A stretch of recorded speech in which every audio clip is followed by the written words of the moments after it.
Merci, M. le Président. La protectrice du citoyen, que vient de citer mon collègue de Richelieu, dit clairement que cette question est tellement importante, la gratuité des services médicalement assurés, pour lequel le ministre dit « je vais faire des exceptions à cette gratuité ». Il y a plein de gens qui disent « il ne devrait pas », puis il y a des gens qui disent « il n'a même pas le droit ». Puis même s'il y avait le droit, ce n'est pas ce qu'on pense faire, ce n'est pas la façon dont on a conçu un système universel et gratuit pour tout ce qui est assuré. Il y a des choses qui ne sont pas assurées, qui coûtent cher, et là-dessus, d'ailleurs, on a du travail à faire. Mais pour ce qui est assuré, ça devrait être gratuit. Le ministre dit, ça va être gratuit, sauf les fois où je vais décider que ce n'est pas gratuit, puis faites-moi confiance. Je vais nommer une tierce partie qui va nommer l'humain, puis la tierce partie va décider, puis je vais prépublier, puis là, si vous m'envoyez des lettres, je vais vous lire, puis c'est tout. Ben non. Nous, on dit que, compte tenu de l'aspect fondamental de cet enjeu dans la conception que nous avons du système de santé, chaque fois que le ministre va vouloir s'écarter de la gratuité, la commission parlementaire devrait se réunir pour voir quels sont les arguments du ministre. Et il y a une chose qu'on va vouloir regarder aussi, c'est la marge qu'il voudra laisser aux médecins au-delà du prix coûtant. Parce que la protectrice, en page 10, elle dit que le ministre de la Santé propose aux fédérations médicales, à la suite de l'évaluation de la régie, un régime de compensation selon les coûts réels, les frais de fonctionnement, mais seulement pour les frais non assurés. Alors, elle dit, pour les frais non assurés, j'accepte que la régie fasse une évaluation au coût réel. Elle ne parle pas de marge. Alors, on sait que ce n'est pas le premier ministre libéral de la Santé qui veut donner des marges à des médecins. On a retrouvé une citation de Yves Bolduc qui disait qu'il s'était assuré pendant un certain temps que les cliniques privées de reproduction assistée fassent, je cite, un bénéfice raisonnable de 15 %. Ça, c'est Yves Bolduc qui dit ça. Alors là, je voudrais savoir, est-ce qu'on en a discuté la semaine dernière?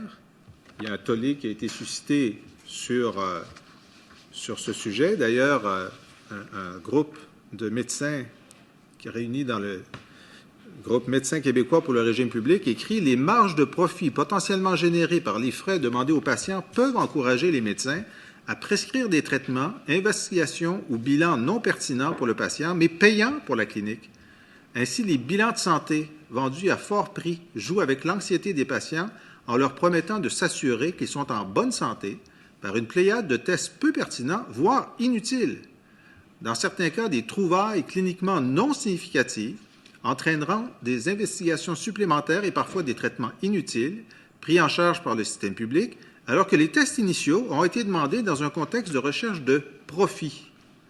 Le jugement professionnel du médecin se trouve alors influencé par son intérêt pécuniaire. Alors, je demande au ministre aujourd'hui, une première question, est-ce qu'il peut nous déclarer qu'il renonce à permettre une marge au-delà du prix coûtant, même s'il devait malheureusement permettre des frais accessoires? Monsieur le ministre. Monsieur le Président, j'ai bien expliqué et le député de Rosemont a choisi de l'oublier. Le prix coûtant d'un médicament, par exemple, c'est le coûtant du médicament. Mais il y a des éléments externes. Prenons par un exemple simple, l'entreposage, la perte, parce que parfois ces affaires-là se périment. Ça introduit la nécessité de, par exemple, restériliser. Alors, le coûtant du produit lui-même, il est ce qu'il est. Et il doit y avoir une marge pour faire face à des impondérables ou des obligations qui viennent avec le produit. C'est tout.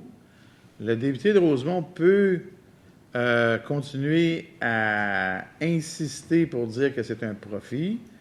Ce n'est pas le cas. C'est une marge qui prévoit ce genre de choses-là. Et il y a des impondérables, des intangibles là-dedans. Il faut y faire face, tout simplement. Collègue de Rosemont.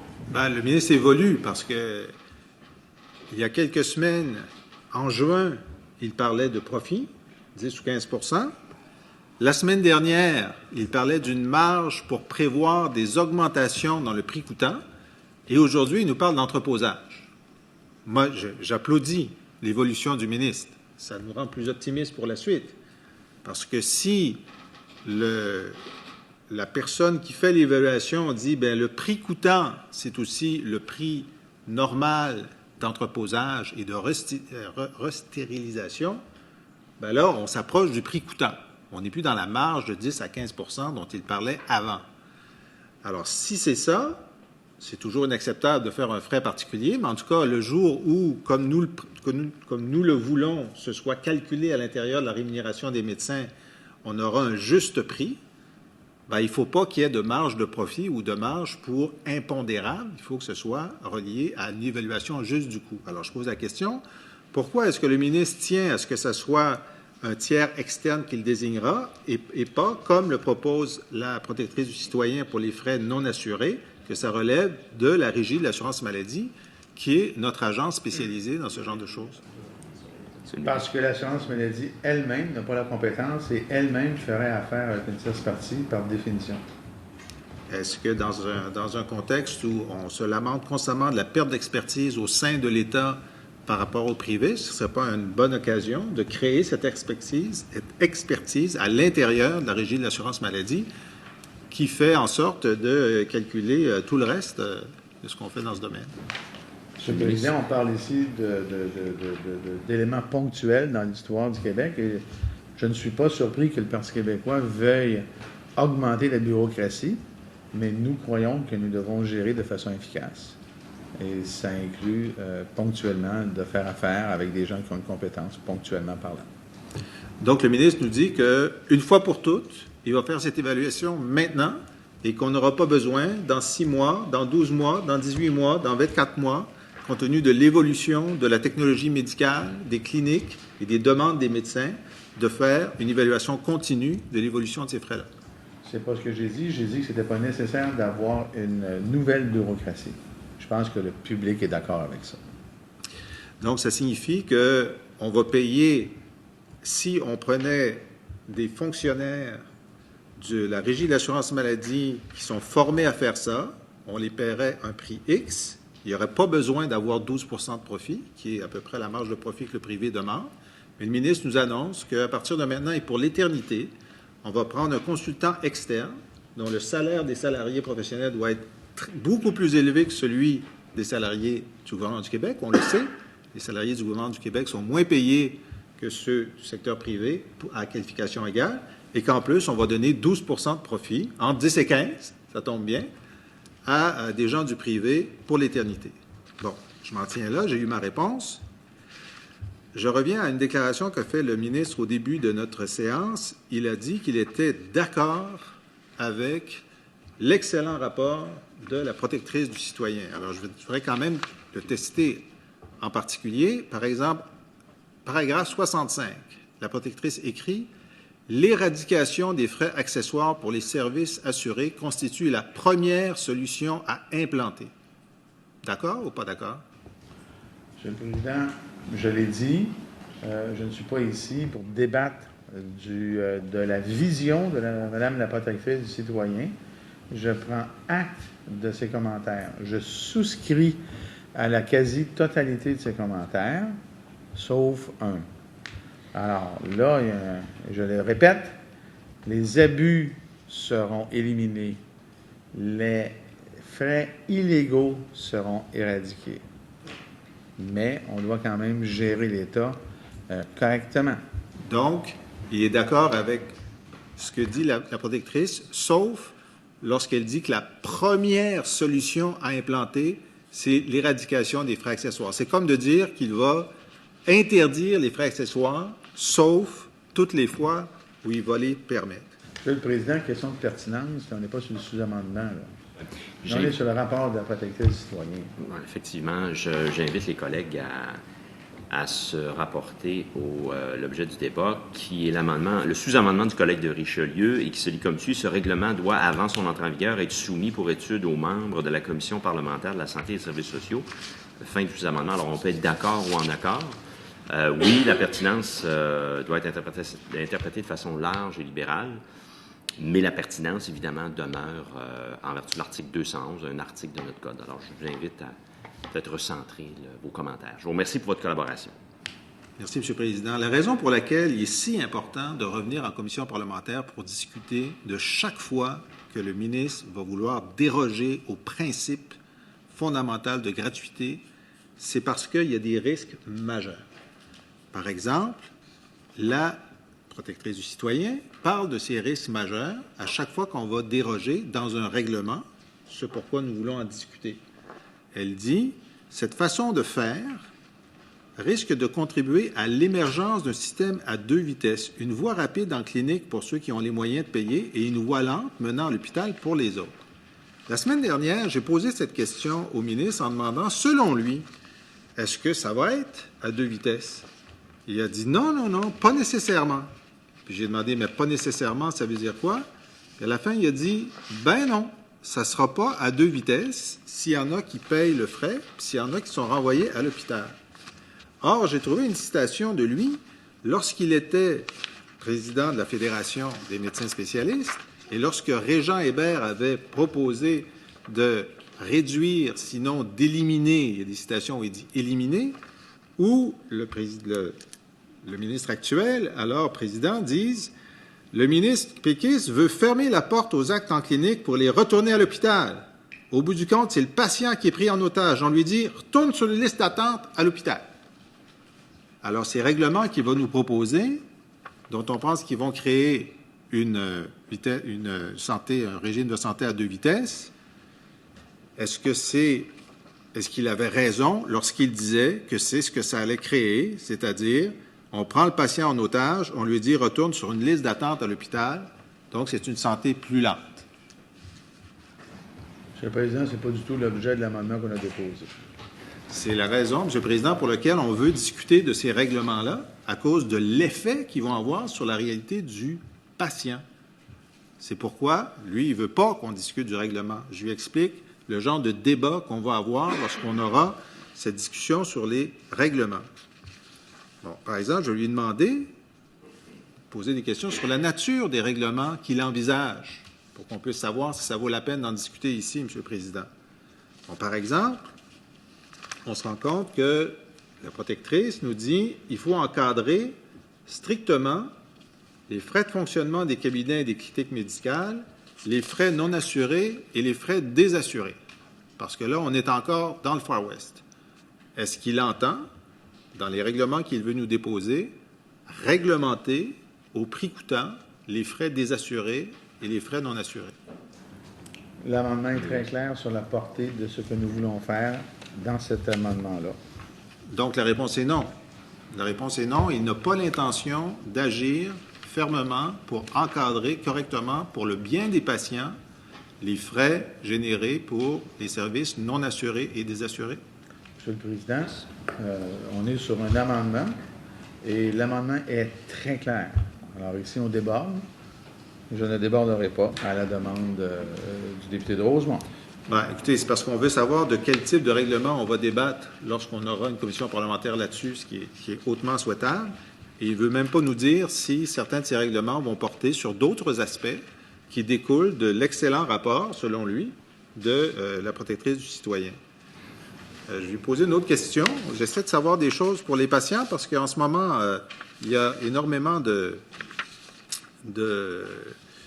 trous dans l'action du ministère et de la Régie.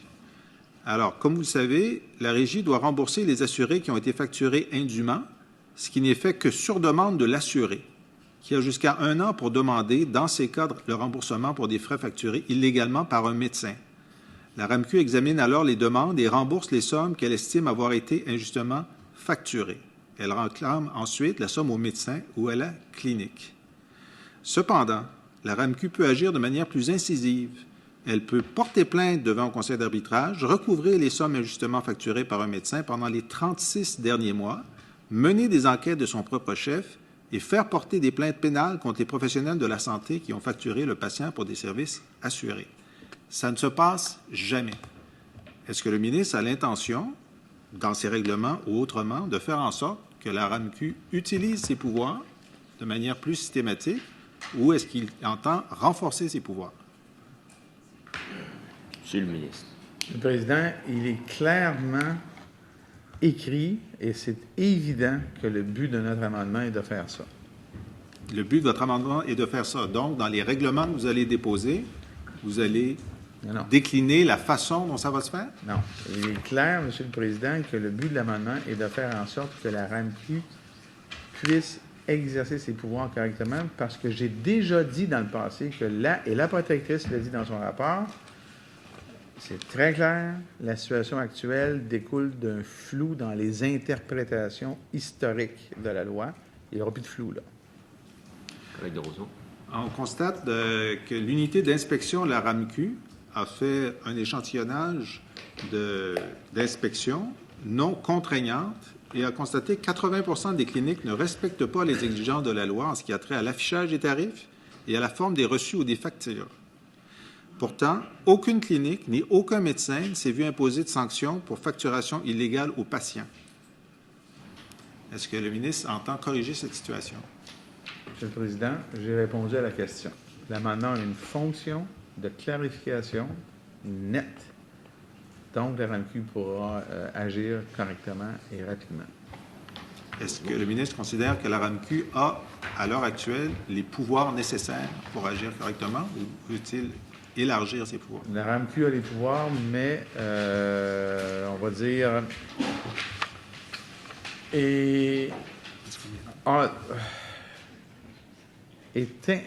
son travail est malheureusement perturbé, on va le dire comme ça, par une interprétation floue de la loi. Si la loi est interprétée de façon floue, ne serait-il pas opportun de la clarifier, soit par un amendement, soit par règlement? C'est exactement ce que nous faisons avec notre amendement. Avec l'amendement sur lequel nous discutons? Oui. Ben, j'aimerais qu'il me fasse une lecture commentée parce que je ne vois pas ça. Il n'y a pas de référence au pouvoir de la RAMQ ou de clarification des dispositions législatives concernant la RAMQ dans l'amendement qui est déposé. Ben, j'ai déjà amplement commenté ce sujet-là, Monsieur le Président. Je vais le faire quand même pour satisfaire le député de Rosemont. La source du problème est une application ou une loi qui ne permet pas une application claire. Il y a des zones grises. Je l'ai dit à plusieurs reprises. Elle est plus grise, la zone-là. C'est clair, tout est interdit. Ce qui est permis, c'est ABCD au prix 1, 2, 3, 4. Ça ne peut pas être plus clair que ça. Donc, vous pensez que la solution réside dans la réglementation sur les frais qui seraient autorisés, et ainsi, tout ce qui est autorisé serait autorisé, tout ce qui ne l'est pas, ne l'est pas, et donc la régie pourrait sévir sur ceux qui vont au-delà du règlement. On peut le dire comme ça. C'est comme ça que vous voyez le renforcement des pouvoirs de la RAMQ. Les vertus de la clarté. C'est comme la clarté référendaire. Collègue de Pertinence, Rosemont. Monsieur le Président, pertinence. Oui, pertinence, s'il vous plaît. Alors, je vous... oui, collègue de Rosemont, la parole est à vous. Oui, je rappellerai au ministre que les chefs successifs de son parti, M. Ryan, Charest, Johnson, sont très clairement opposés à la loi de Stéphane Dion qui donne au Canada droit de veto sur l'avenir du Québec, et j'espère qu'il est d'accord avec eux. Le règlement que le ministre va nous déposer va faire en sorte de permettre aux médecins de faire une facturation. Maintenant, il dit pourquoi? Ben, c'est parce qu'il manque 50 millions. Ça coûte 50 millions. Et la protectrice du citoyen, en conclusion, dit, et ça, le ministre aime beaucoup ça, depuis trop longtemps, l'offre de services publics annoncée est de loin plus généreuse que les ressources disponibles. Elle continue, un laxisme s'est installé puisqu'aucune mesure significative n'a été mise en place pour contrer ce phénomène. Et ensuite, elle en donne. Et dans un paragraphe suivant, à 2 paragraphes d'avis, elle dit « En ce sens, tout changement qui a pour but de légaliser une facturation directe aux usagers pour des frais accessoires, je vais le dire en entier, pour des frais accessoires pour lesquels les médecins participant au régime public sont déjà rémunérés et pour certains services non couverts par le régime public, constitue une avenue inéquitable Alors, elle est d'accord avec le ministre pour dire que l'offre de services publics est de loin plus généreuse que les ressources, mais elle dit, encore une fois, une des pires choses à faire pour corriger la situation, c'est, par règlement, dont nous allons débattre, voulons-nous, faire en sorte d'appliquer ça. Donc, même dans sa conclusion, la protectrice du citoyen vous enjoint de ne pas utiliser cette voie. Elle nous en donne d'autres. Elle dit, écoutez, le ministre lui-même, dans la lettre qu'elle nous envoie aujourd'hui, a dit qu'il allait économiser 220 millions de dollars grâce à son projet de loi 10. Pourquoi ne pas prendre 50 de ces 220 millions pour éviter aux patients la facturation? Monsieur le ministre. Je suis content que le député de Rosemont expose sa propre incohérence. La protectrice du citoyen dit que le panier de services excède les capacités financières. Nous faisons un redressement pour revenir à l'équilibre. Et là, le député de Rosemont voudrait, Monsieur le Président, qu'on n'arrive pas à l'équilibre et qu'on prenne le quart des économies pour revenir en déséquilibre. Mais ça, c'est très, très propre au Parti québécois. Je ne suis pas surpris. Donc, le 220 millions que le ministre affirme, et on en doute, mais en tout cas, on prend toujours la parole de notre collègue, les 220 millions qu'il affirme pouvoir dégager de sa réforme de structure, ça ne peut pas aller dans la poche des patients ou des médecins. Il donne le chèque au Conseil du Trésor, c'est ça qu'il nous dit. Monsieur le Président, encore une fois, le député de Rosemont nous expose son incompréhension surprenante de l'État. Lorsqu'on fait une, entre guillemets, économie, ce n'est pas pour envoyer un chèque au Trésor, c'est pour ne pas dépenser le montant d'argent à nouveau. C'est pas la même chose. Donc, le Trésor va vous envoyer 220 millions de moins que la fois d'avant parce que vous avez fait cette économie. En fait, Monsieur le Président, nous allons dépenser 220 millions de dollars de moins que le Parti québécois qui faisait des déficits. OK. Donc, les grands efforts qui sont demandés à tout le régime, vous savez, le déficit zéro, c'est nous qui l'avons fait. Hein? Non, vous avez fait des zéros on a fait avant le chiffre qui parle du déficit. C'est pas la même chose. Franchement, là, on ne va pas s'engager là-dedans parce que ce ne sera pas à l'avantage du Parti libéral. Alors, restons pertinents. Donc, on comprend que les efforts de 220 millions ne peuvent pas servir à ce que les patients ne paient pas 50 millions. Maintenant, il y a une chose que la protectrice nous dit, on change dessus, qui est intéressante. Non, parce qu'on a conclu là-dessus. Elle nous dit, vous savez, c'est intéressant parce que contrairement aux autres conventions collectives, les ententes avec les médecins spécialistes sont constamment révisées. Il y a une clause qui fait en sorte qu'elles peuvent constamment être révisées. La possibilité d'une négociation permanente par voie d'amendement aux ententes existantes. Cette négociation permanente permet aux parties de s'entendre, soit pour modifier un tarif, soit pour ajouter des frais accessoires qui n'étaient pas compris dans le tarif entendu. Qu'est-ce qui empêcherait le ministre, dans cette négociation permanente, de dire, savez-vous, là, on a 50 millions à amortir dans votre rémunération globale, qui est de 4 milliards, et comme on demande des efforts à tous les Québécois, c'est l'effort qu'on demande aux médecins spécialistes. Pourquoi ce n'est pas possible? Monsieur le Président, sans doute la même chose qui fait que le Parti québécois au pouvoir ne l'a pas fait. Mais puisque vous êtes tellement meilleur Merci. et que vous demandez merci. dans votre esprit, Monsieur le ministre, que vous abolissez les primes de nuit des infirmières, puisque vous demandez 130 millions de dollars aux pharmaciens. Le règlement, Monsieur le ministre. 35. On me prête des intentions, qui est celle... on ne se met pas une intention, c'est une affirmation, j'abolis les primes. Alors, c'est une intention. 2, c'est un propos qui est faux. Parce qu'on est en négociation. Alors, faire attention, s'il vous plaît, à vos propos, chers collègues. J'appelle à votre collaboration et je vous réitère évidemment l'objet du débat, qui est le sous-amendement du collègue de Richelieu sur la pertinence ou l'opportunité de tenir des auditions quant au règlement. Merci. Très bien. Je suis très heureux. Puis on va transmettre aux infirmières qui savent que la demande patronale du gouvernement du Québec, c'est l'abolition des primes. Le ministre de la Santé, de toute évidence, n'est pas d'accord avec cette demande-là. Je le salue pour ça. Et il refuse de dire que c'est son intention, mais c'est quand même son gouvernement.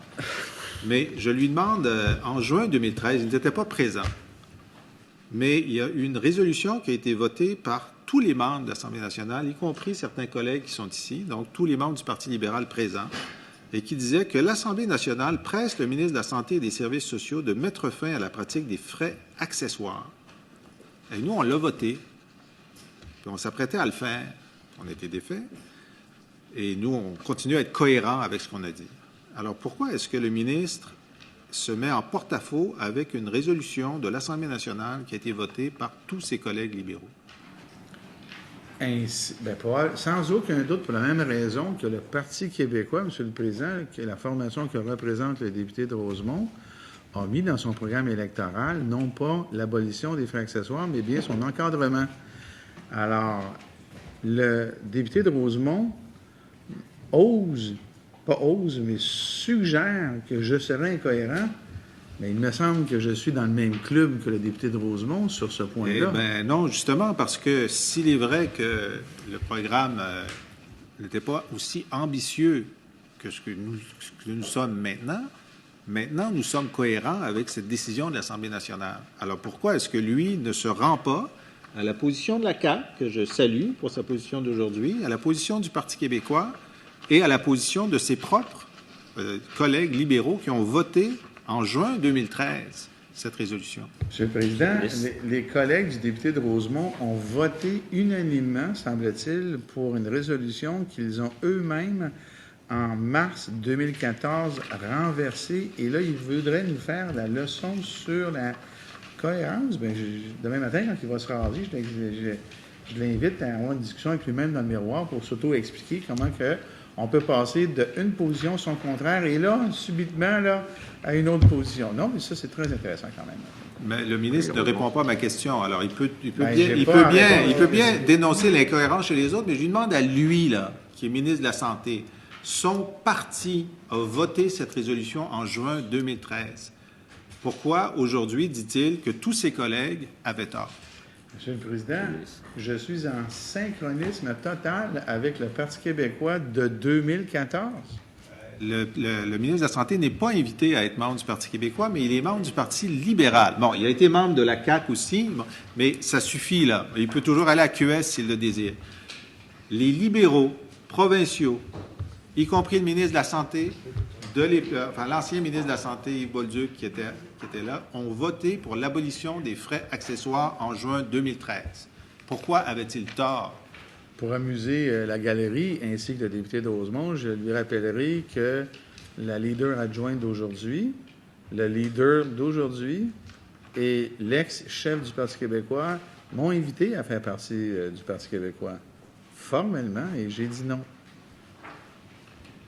Ben, j'en suis ravi, Monsieur le Président. J'en suis ravi. Je suis ravi. Et il n'en reste pas moins.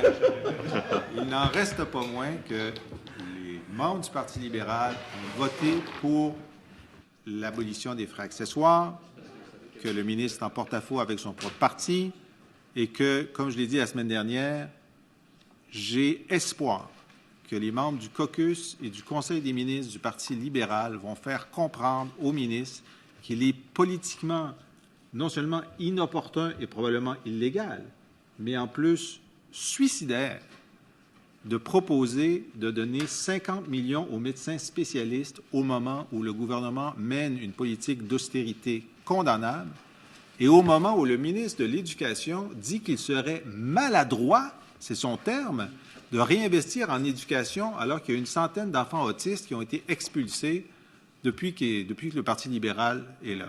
Alors, je crois que puisque le ministre n'arrive pas à voir la lumière là-dessus, comme tous ses collègues l'avaient fait en juin 2013, le Québec se tourne vers les députés du Parti libéral et les ministres pour faire comprendre aux ministres que ça ne se peut pas l'austérité à deux vitesses comme il est en train de le proposer. Monsieur le Président, c'est quand même extraordinaire, puis j'imagine... Combien de temps il me reste? Quelques secondes. Il reste 2 minutes à nos débats, à peu près. 2 minutes à nos débats, Monsieur le Président. C'est quand même extraordinaire, et je le note, que le Parti québécois souhaite, selon le député de Rosemont, que l'on survive. Alors, je le remercie d'avoir cette magnanime intention à notre égard. Nous, on souhaite une bonne santé à tout le monde, Monsieur le Président, à tout le monde, y compris aux membres du Parti libéral, surtout qui leur prennent la santé pour renverser la position du ministre.